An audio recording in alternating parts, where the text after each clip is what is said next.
adalah pasal 18 yang mengatur penghinaan terhadap presiden dan wakil presiden dengan ancaman penjara hingga 3 tahun. Ini maksudnya gimana ya? Halo sobat semua, hari ini kita akan membahas babak baru dalam hukum Indonesia yang bikin banyak pihak ketar-ketir.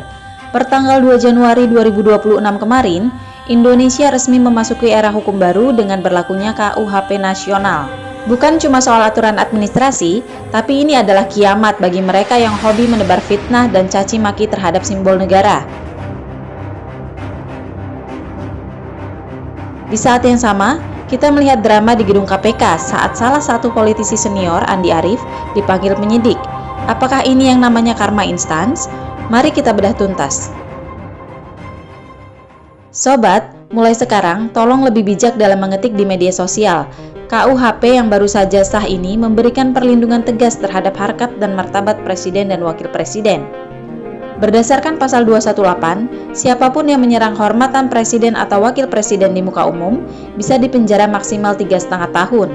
Kitab Undang-Undang Hukum Pidana KUHP dan Kitab Undang-Undang Hukum Acara Pidana KUHP baru diteken, ditandatanganin, diresmikan oleh Presiden Prabowo Subianto dan mulai berlaku hari ini. Pasal 218 salah satunya.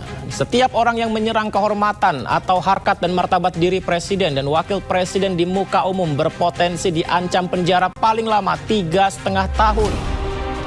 Tidak hanya itu, pasal 240 juga mengatur hukuman bagi mereka yang menghina pemerintah atau lembaga negara.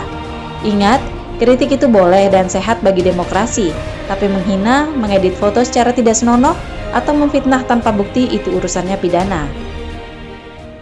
KUHP dan KUHP yang baru mulai berlaku.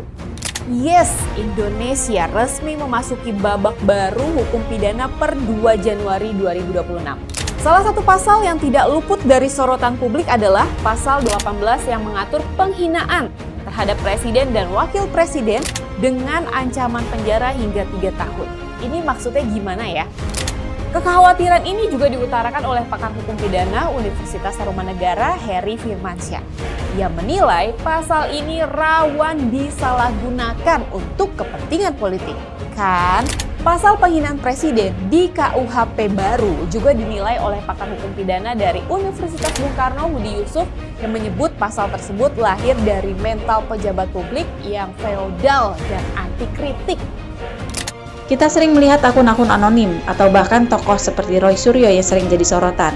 Kini harus benar-benar menjaga lisan. Jika tidak, jeruji besi sudah menanti di depan mata. Bagaimana menurut kalian? Apakah aturan ini sudah tepat untuk menjaga adab negara atau justru membatasi kritik? Pindah ke berita yang tak kalah panas. Sosok Andi Arief baru-baru ini tertangkap kamera mendatangi Gedung Merah Putih KPK. Raut wajahnya yang biasanya vokal, kali ini tampak sedikit berbeda. Beberapa netizen menyebutnya terlihat panik. Baru sehari video Andi Arief yang berisi peringatan terhadap pihak-pihak yang mengaitkan SBY dengan kasus ijazah Jokowi yang disebarkannya lewat akun X-nya. Lewat kuasa hukumnya hari ini SBY resmi melayangkan surat somasi kepada Budius M. Piliang yang berlaku 3 kali 24 jam sejak hari ini.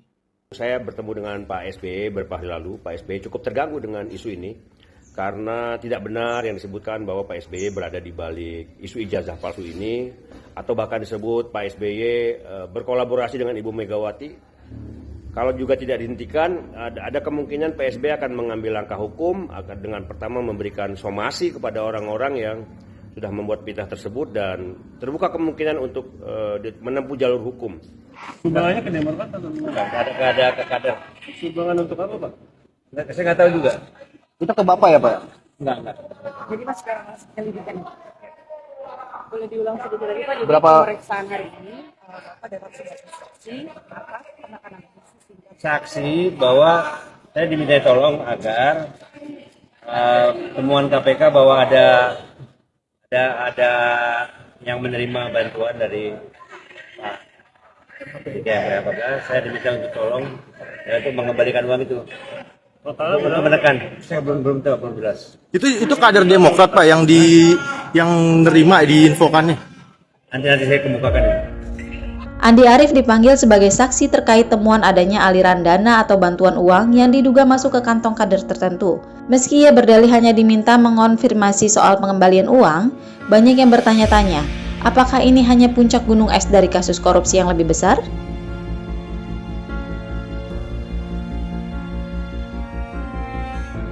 Fenomena ini mengingatkan kita bahwa kebenaran pada akhirnya akan menemukan jalannya. Di saat pihak-pihak tertentu sibuk menyerang pemerintah dengan isu-isu hoaks, mereka justru harus berurusan dengan kasus hukum nyata di KPK. Inilah pentingnya integritas dalam berpolitik. Menarik juga jika kita melihat dinamika antar para pemimpin kita. Video yang viral belakangan ini menunjukkan kontras antara gaya kepemimpinan senior dan junior. Kita melihat bagaimana Wapres Gibran Rakabuming Raka tetap tenang meskipun harus diserang dengan narasi belimbing sayur atau Samsul. Gibran justru fokus pada visi Indonesia Emas dan kesehatan anak bangsa. Di sisi lain, publik juga menyoroti bagaimana Presiden Prabowo terus menunjukkan sikap hormat dengan berdiskusi bersama Pak Jokowi. Ini adalah contoh kedewasaan politik. Umur memang tidak bisa menjamin kedewasaan seseorang dalam bersikap.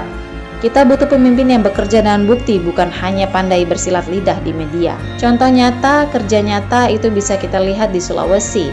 Setelah sekian lama, akhirnya masyarakat di sana bisa menikmati kereta api berkat tangan dingin Pak Jokowi yang kini dilanjutkan oleh Prabowo Gibran.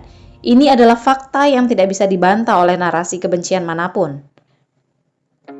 Kesimpulannya, Indonesia sedang bergerak menuju arah yang lebih tertib hukum dan beradab. Dengan KUHP baru, kita diajak untuk kembali ke budaya ketimuran yang saling menghormati, dan melalui penegakan hukum di KPK, kita diingatkan bahwa kekuasaan bukan untuk memperkaya diri. Mari kita kawal pemerintahan Prabowo Gibran menuju Indonesia Emas 2045. Jangan mudah terprovokasi hoaks, tetaplah menjadi netizen yang cerdas dan cinta tanah air.